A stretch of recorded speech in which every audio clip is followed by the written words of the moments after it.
All right, what up, folks? It's your man, 100 Days of Summer. In this video, I want to talk about why I no longer support Black Lives Matter, the movement, or the organization. It basically boils down to me doing my own research. The things that I found have changed my perspective over the last few months, and I want to share those things with you in this video. But before we get into that, I just want to say that you don't have to believe anything that I say. You should do your own research and fact check everything that I say. Because I think that you'll be surprised at some of the things that you actually find. All right, so the first thing that kind of sent me on this search was when I saw in an interview that Patrisse Cullors, I think that's how you say her name, one of the co-founders of Black Lives Matter, said that she was a trained Marxist and a trained organizer. We actually do have an ideological frame. Myself and Alicia in particular are trained organizers. We are trained Marxists. That really didn't mean anything to me until I stumbled upon this book by a guy named Manning Johnson called Color, Communism, and Common Sense. Manning Johnson was a black communist in the 50s, and he wrote a book basically detailing a strategy that began to be implemented in the 30s, I believe it was, where Stalin had the idea of using racial tension and creating racial tension and conflict to bring down capitalism in America, to try to overthrow the government. And they were using black people as the spearhead for that movement, basically using us as expendables. And in Manny Johnson's book, he details all these things. So in chapter 1, he says, after 2 years of practical training in organizing street demonstrations, inciting mob violence, how to fight the police, how to politically throw a brick and hide, I was ready, in the opinion of my leaders, for a top communist school. So when Patrisse Cullors says that she was trained, a trained organizer, a trained Marxist, so was Manning Johnson. And he details the exact strategies of what he was trained in, how that is implemented in his time in the 50s. But if you read that book, you'll see the exact same strategies that was being implemented then are being implemented today. One of the strategies he says is creating doubt, a lack of confidence, suspicion, setting up situations that bring about racial bitterness, violence and conflict, putting forth demands so unrealistic that race relations are worsened, and then attacking anybody in disagreement as reactionaries, fascists, calling white people Ku Kluxers and calling black people Uncle Toms. That constituted the pattern of communist operations. That's what he was trained in doing. You see that exact same thing happening today.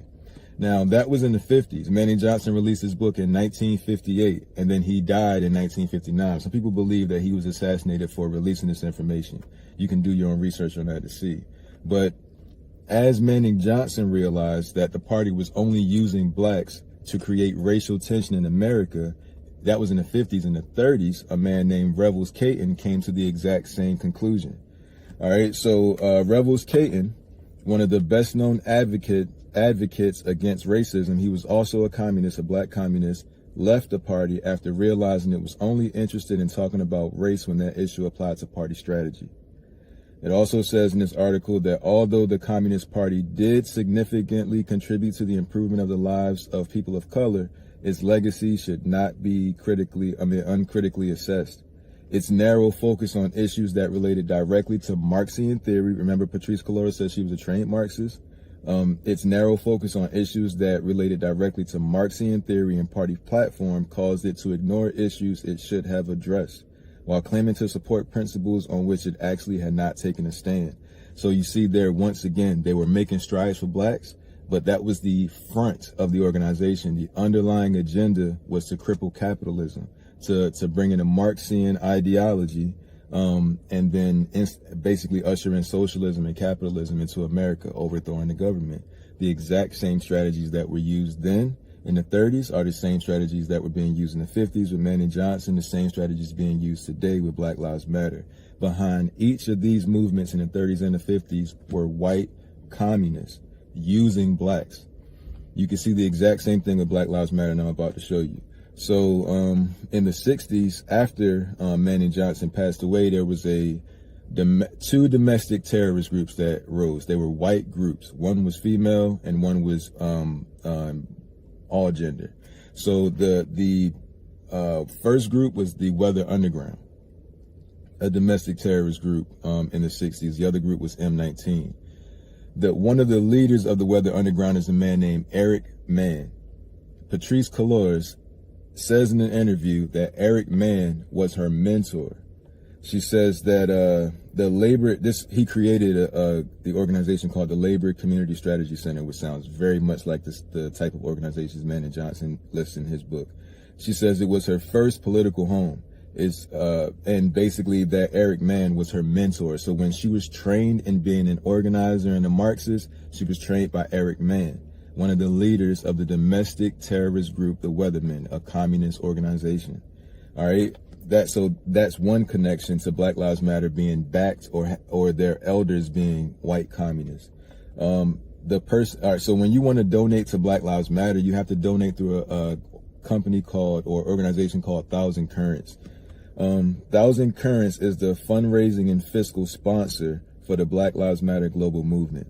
The woman who she served as vice chair of the board of directors for Thousand Currents, was an active member of revolutionary left-wing movements whose illegal activities included bombing U.S. government buildings and committing armed robberies.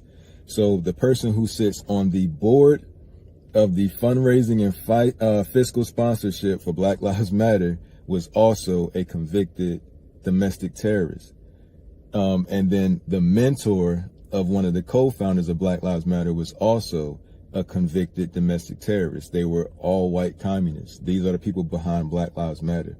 So when you wonder why they move the way that they move, it's very simple. Just like Manning Johnson said, they were trained at organizing street demonstrations, mob violence, fighting the police, like all those same things, throwing a political brick, and hiding.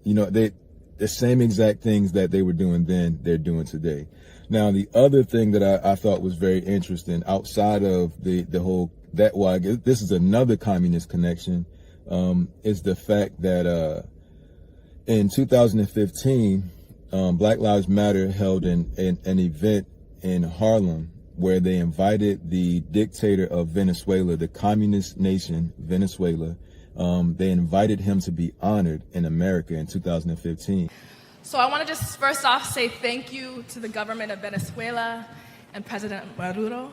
I really appreciate your participation in this event and your leadership. The same year, a 14-year-old was killed during a protest in his country by the police.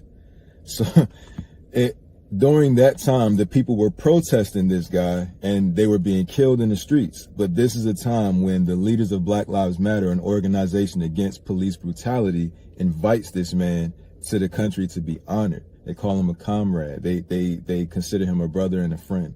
Then later that year, one of the other co-founders of Black Lives Matter, her name is Opal Tometi. She visits Venezuela, and while there, she tweets out, this is a place of intelligent political discourse. A place of intelligent political discourse. That's a place where they killed their protesters, where the president literally gave them the authority to kill protesters, to use violence against protesters.